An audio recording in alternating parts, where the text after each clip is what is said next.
디모데후서 3장 14절부터 17절입니다.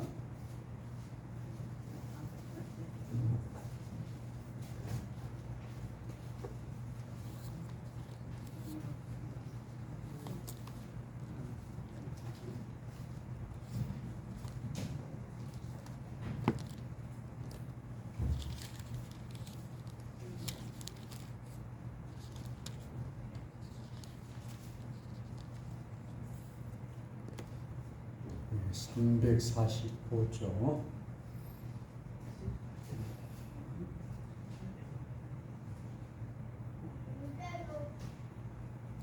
다 같이 읽겠습니다. 그러나 너는 배우고 확신한 일에 거하라. 너는 내가 누구에게서 배운 것을 알며 또 어려서부터 성경을 알았나니 성경은 능히 너로 하여금 그리스도 예수 안에 있는 믿음으로 말미암아 구원에 이르는 지혜가 있게 하느냐. 모든 성경은 하나님의 감동으로 된 것으로 교훈과 책망과 바르게 함과 의로 교육하기에 유익하니 이는 하나님의 사람으로 온전하게 하며 모든 선한 일을 행할 능력을 갖추게 하려 합니다. 아멘.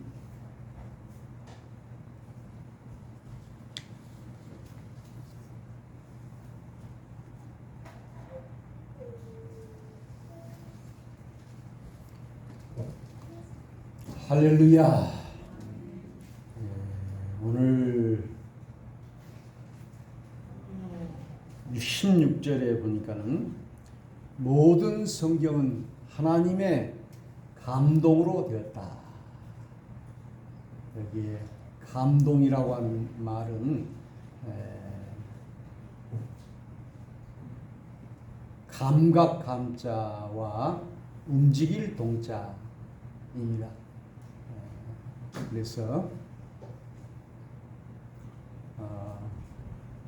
내 마음을 움직였다, move, 또 내 마음을 어루만졌다, touch, 이렇게 표현되는데 우리가 오감이라고 하면은 시각, 보는 것, 청각, 듣는 것, 후각, 냄새 맡는 것, 미각, 또 맛을 보는 것, 그 다음에 이제 손으로 만지는 것, 이 촉각, 이것을 이제 오감이라고 그러는데 또 이제 오감에 더해서 한 가지를 육감이라 이렇게 말합니다.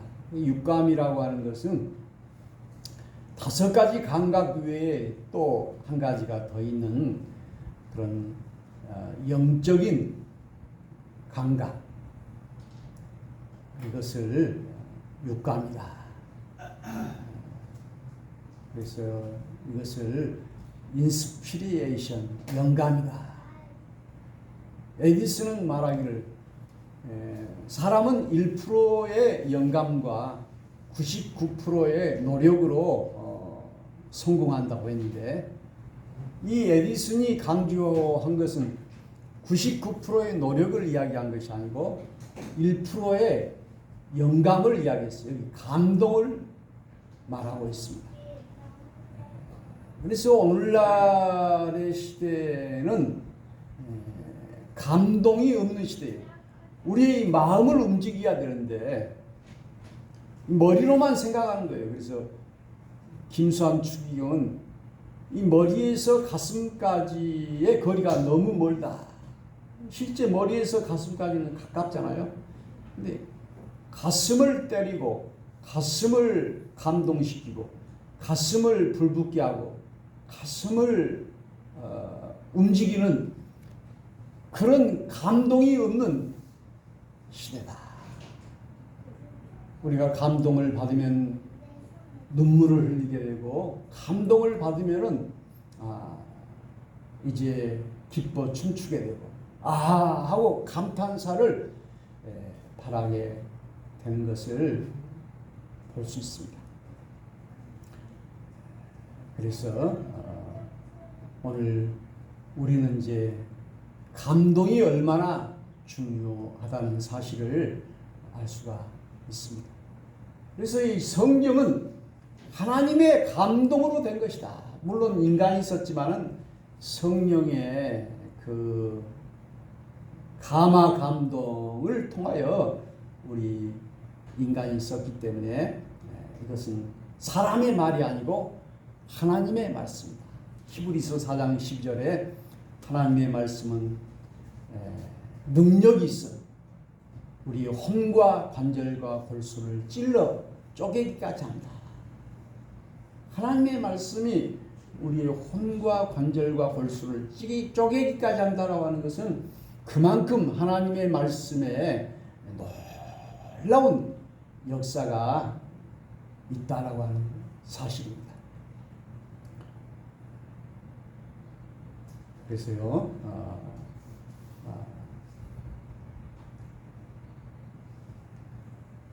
이 성경의 말씀을 통해서 우리는 큰 감동을 받아야 하는 것입니다. 니그 한마디 문서라고 하는 것이 1945년도에 발견됐는데 그것은 주후 2, 3세기에 사필된 그런 문서로서 1600년 동안 이렇게 그 이단으로 규정되어 있는 도마복음이라든지 빌립보서라든지 또 요한계시록의 서신이라든지 이런 것이 이제 발견되었는데 그 2000년 전에 이렇게 쓰여졌던 그런 문서에도 다 하나님의 감동이 거기에 묻어 있다는 것이죠. 옛날 고대인들은 이 동굴에다가 벽화, 그림 같은 것을 그렸고 거기다가 글씨 같은 걸 썼어요. 그런 것을 통해서 자기 의사표시를 하는 거예요. 그래서요, 우리 인간이 동물과 다른 점이 무엇이냐 하면은 호모사피엔스라고 하는 이 종족은 도구를 사용했을 뿐만 아니라 그 다음에 의사 전달을 할 수 있다는 이것 때문에 우리 인간이 동물과 다르다는 것입니다. 지난번에 세상에 이런 일이라고 하는 걸 보니까는 그 개가 주인의 말을 다 알아먹어요. 그 주인이 들어오면 양발도 벗겨주고 무슨 슈퍼마켓에 가가지고 뭐 라면도 사오고 여기 이제 그 장바구니를 목에다 딱 걸고 자기가 다 그걸 사와요. 그러니까 개들 또한 100가지의 단어를 사람의 말을 알아먹는다는 거예요. 실제로 그 침팬지, 우리 인간과 비슷한 침팬지를 똑같이 사람과 같이 길러봤다고 그래요. 그래서 같이 우유도 먹이고 아이들과 같이 또 이렇게 키우고 그렇게 했는데 이 침팬지가 사람을 못 따라가는 거예요. 사람의 어떤 지능과 이런 것을 어느 정도는 하는데 그 이상은 못하는 거예요. 그래서 오직 사람만이 이렇게 표현할 수 있는 그런 그 전달할 수 있는 그런 것을 가지고 있기 때문에 인류가 전 세계를 지배하고 인류가 이렇게 오랫동안 보존되고 지속될 수 있었다라고 학자들은 이야기하고 있습니다. 그래서 우리 인간은 하나님의 감동으로 지어진 하나님의 형상을 지음받은 인간이죠. 그래서 참으로 어린아이가 막 태어나면은 참으로 말을 하고 또 의사소통을 하고 이런 것을 보면은 참으로 신비하고 신기한 이런 것을 보게 됩니다. 그래서 오늘 성경도 하나님의 감동으로 되었다. 이렇게 말씀하고 있습니다. 오늘 성경에 보면은 이 엘리사가 자기 성 엘리야를 쫓아다닐 때 너는 왜 나를 쫓아오느냐 했을 때 선생님의 갑절의 영감을 받기를 원합니다. 그러나 내가 구하는 것이 어렵다. 그러나 그가 갑절의 영감을 구했더니 실제로 영감의 갑절을 받게 되었어요. 그래서 이 성령의 감동, 이 영감이 그렇게 중요하기 때문에 엘리사는 그것을 구했던 것입니다. 감동. 그래서 이 욕 중에 가장 큰 욕이 성령의 감동이 없이 설교하는 목사다. 이것이 가장 큰 욕이라고 합니다. 그래서 목사뿐만 아니라 우리 모두도 다 우리 하나님의 감동이 있어야 할 줄로 믿습니다. 오늘 사사기에 보니까 이 삼손이라고 하는 사람이 힘이 장사예요. 그래서 블레셋을 쳤을 때 아버지는 걱정했는데 오늘 성경에 보니까는 하나님이 블레셋을 치도록 했던 것을 그의 아버지 마노아는 알지 못했더라 라고 했고, 나중에 이 들릴라라고 하는 여인에게 빠져가지고 삼손이 머리를 빡빡 깎일 때 원래 나시로서는 술을 금하고 시체를 만지지 않냐고 머리카락을 자르지 않은 이런 거룩한 나시린이었는데 몇 번 거짓말하다가 막 자기 그 들리라는 여인이 막 힘의 근원을 막 물어보고 재촉하고 그러니까 진실을 이야기해 줘 버렸어. 그래가지고 블레셋 사람들이 와가지고 이렇게 머리를 다 잘랐습니다. 전과 같이 힘을 뻗치리라 했지만은 오늘 성경에 보니까 이미 여호와께서 그를 떠나신지라 이렇게 되어 있습니다. 그러니까 하나님의 감동이 떠나버렸다는 것입니다. 그가 타락이기 때문에, 죄를 지었기 때문에. 오늘 사울도 처음에는 애언자로서 라마나요에서 애언을 했어요. 애언이라고 하는 것은 하나님의 감동을 받아 말하는 사람을 애언자, 나비라고 합니다. 그 시대에 하나님의 말씀을 받아 애언한 선지자 에레미야, 이사야, 세례 요한, 12소 애언서, 우리 성경 구약 성경에 보니까는 미가서 쭉 말라기까지 있잖아요. 다 애언자라고 하는 것은 하나님의 영이 임하시니까 이렇게 불의를 정의를 선포하고 했던 아모스 선지자를 보게 됩니다. 그래서 그러나 사울이 범죄함으로 말미암아 사무엘 선지자가 떠나고 하나님이 떠나버렸어. 그러니까는 여호와의 영의 그 계시와 이런 감동이 없으니까 사울이 너무 답답해가지고 사울의 바지가랑이를 붙잡았는데 사무엘이 외면하고 돌아가 버렸어. 그래서 그는 이제 죽고 그의 아들도 죽고 그의 가문이 완전히 망해버린 것을 보게 됩니다. 그런데 정반대로 다윗은 그가 간음죄를 범하고 살인죄를 범하고 이렇게 했을 때 시편 51편에 회개를 합니다. 그러면서 성령이 나를 떠나지 말게 하옵소서 이런 기도를 해요. 이 성령의 감동이 자기에게 이제까지 왔기 때문에 하나님이 함께 하셨기 때문에 자기가 살 수 있었다는 것을 알고 용서해 주십시오 하고 회개의 눈물을 흘리고 있어요. 하나님이 다시 용서해 주신 거예요. 그래서 성령이 나를 떠나지 말게 하옵소서. 오늘 신약 성경에도 성령을 소멸치 말고 성령을 쫓아 행하고 성령의 열매를 맺고 이런 말 있잖아요. 그래서 오늘 출애굽기에도 보니까는 이스라엘 백성들이 낮에는 구름 기둥으로 밤에는 불 기둥으로 하나님이 인도했다는 말은 하나님의 감동이 그들과 함께 했다는 거예요. 아무리 사랑의 교회나 순복음교회 같이 막 5만 명, 10만 명이 모이는 교회라도 하나님의 감동이 떠나버리면 인간의 집단, 불과한 시끄러운 소리만 나는 그런 수다쟁이 교회가 될 수밖에 없어요. 그러나 아무리 적은 교회일지라도 두세 사람이 모일지라도 우리 하나님의 감동이 있다는 것은 성령이 역사하는 것이고 우리 하나님이 함께 하신다는 그런 뜻입니다. 그래서 교회는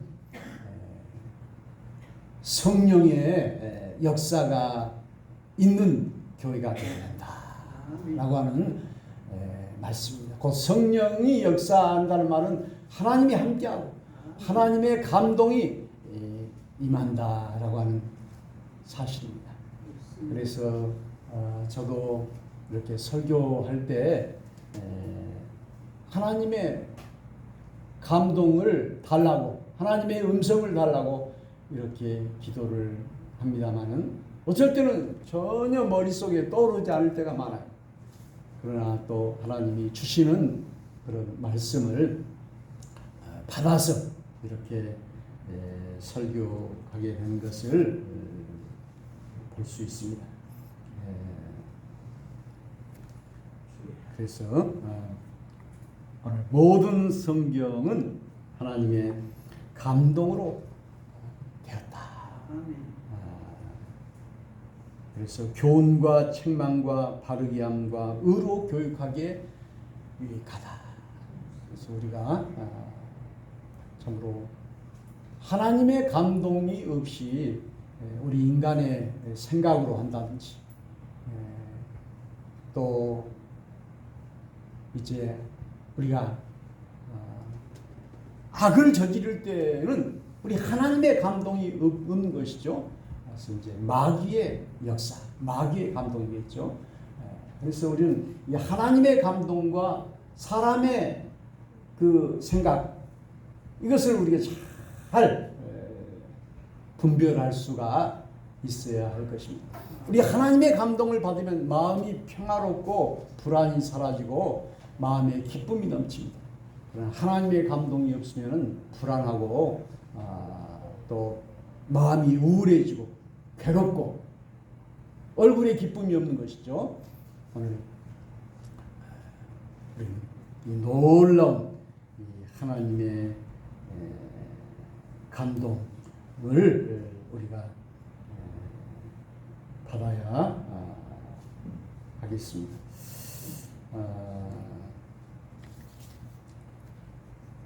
그 시를 짓는 사람도 하늘이 낸 사람이다 이런 말도 하고 또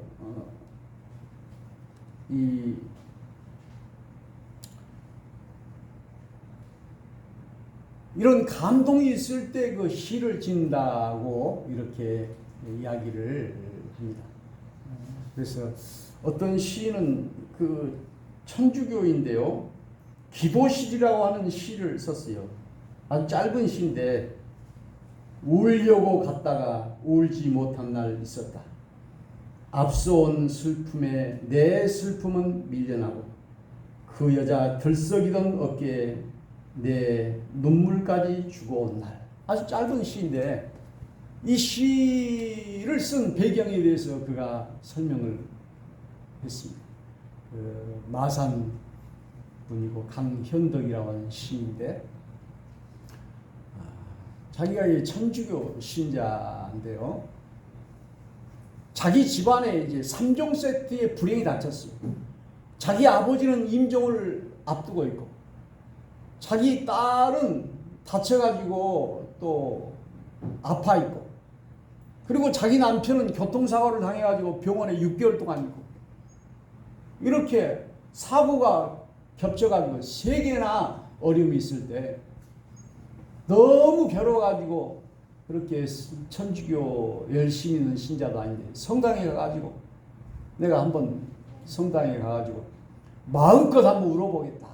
너무 괴로우니까 그 해결할 길은 없고 마음껏 한번 울어보겠다고 이 성당 문을 딱 열고 들어가 보니까 어떤 여자하고 아들이 둘이 있는데 그 여자는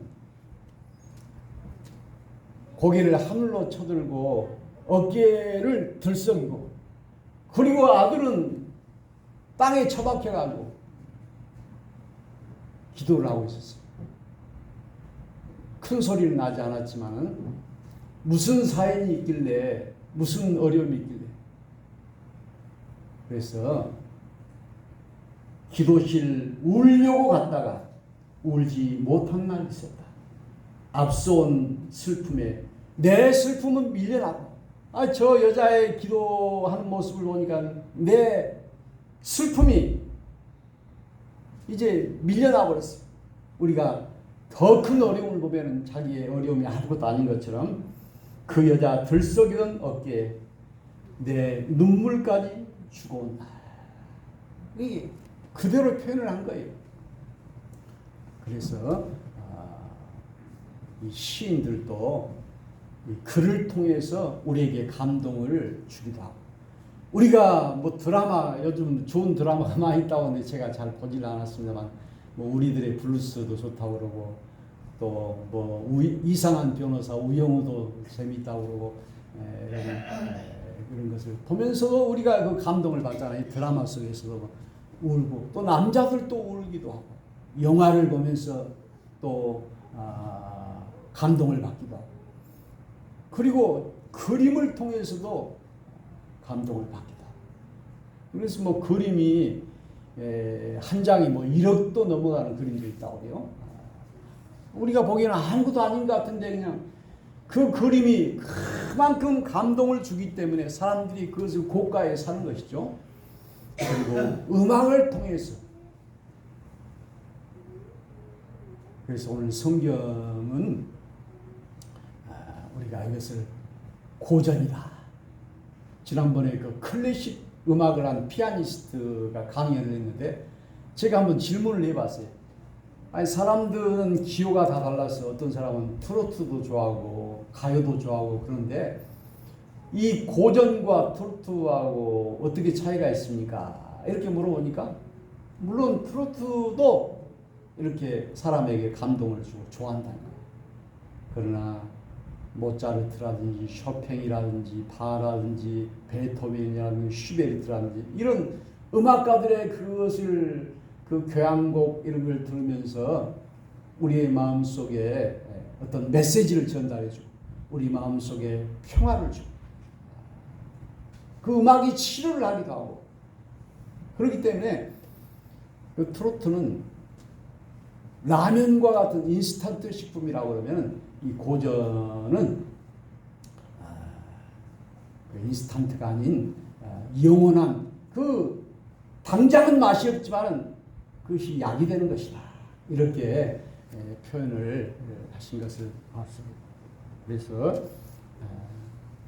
참으로 오늘 우리 하나님께서는 우리 모두에게 이런 다 어떤 사람은 아주 시인처럼 감각이 예민해가지고 이렇게 그런 사람도 있고 또 우리같이 평범한 사람들은 그런 감동을 쉽게 받지 못하지만은 하나님이 모두에게 다 이런 감동을 주십니다.